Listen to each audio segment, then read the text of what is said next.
গুরু শিষ্যকে দেবাসুর সংগ্রামের আখ্যায়িকা শোনাবার পর বললেন, যে কোনো কারণে হোক, মনে করো তোমার কষ্ট হচ্ছে।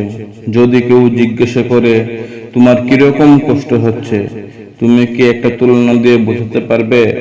অর্থাৎ ওই রকমের কোনো কষ্টের সঙ্গে তুলনা দিতে পারবে? ঠিকমতো বলতে পারবে কি কষ্টটা কিরকম? পারবে না। যদি কেউ জিজ্ঞেস করে আকাশ বা সমুদ্র কিরকম, তুমি কি তা ঠিকমতো বলতে পারবে? শুধু এতটুকুই বলবে, আকাশ এবং সমুদ্র নীল, সীমাহীন, এর থেকে আর বেশি কিছু বলা যায় না। ব্রহ্মও ঠিক সেই রকম। মনে করো হঠাৎ বিদ্যুৎ ঝলকে উঠল, কোটি কোটি সূর্যের তেজ চোখ ধাঁধিয়ে দিল। আমাদের কাছে ব্রহ্মের প্রকাশ ঠিক সেই রকম, চোখের পলকের মতো। প্রতিটি প্রাণীর মধ্যে থাকলেও ঠিকমতো তাকে ধরা যায় না, কিন্তু তার কাছে যাওয়া যায় মনের সাহায্যে। যা কিছু দেখছো, শুনছো, সেগুলোর দিকে মনকে ছুটতে না দিয়ে যদি সব সময় এই কথা ভাবো যে যা দেখছি, যা শুনছি সবই ব্রহ্ম, বারবার যদি একই কথা ভাবো, তাহলে তুমি তাকে জানতে পারবে।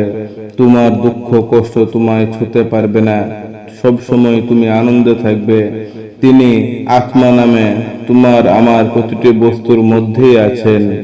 এইভাবেই যদি ভাবতে পারো, তবেই ব্রহ্মকে জানতে পারবে।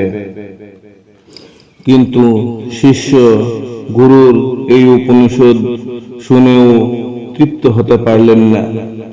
শিষ্য আবার বললেন, গুরুদেব, আমাকে উপনিষদ বলুন, আমি যা জানতে চাই তাই বলুন।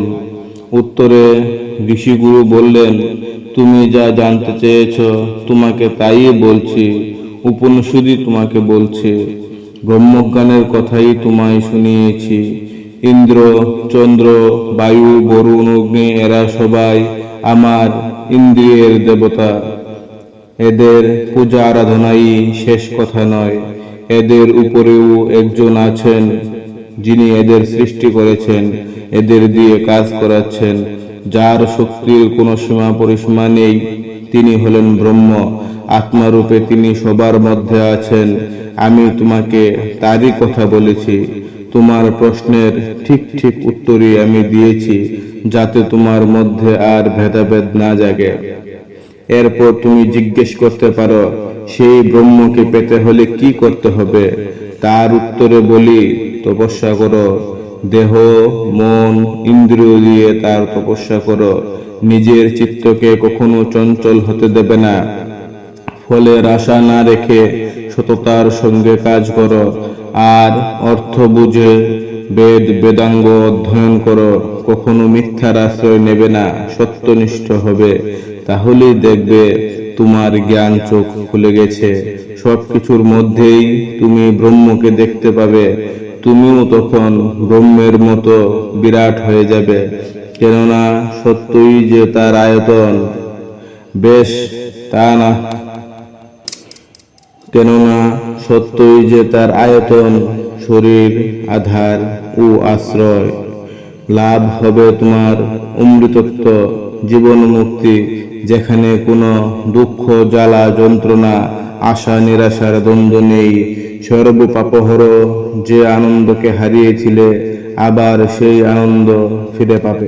ভিডিওটি ভালো লাগলে ভিডিওটিতে লাইক করবেন, কমেন্ট করবেন এবং চ্যানেলটিকে সাবস্ক্রাইব করে পাশে থাকা বেল বোতামটি প্রেস করে দেবেন, যাতে পরবর্তী ভিডিওগুলি সবার আগে আপনার কাছে পৌঁছে যেতে পারে।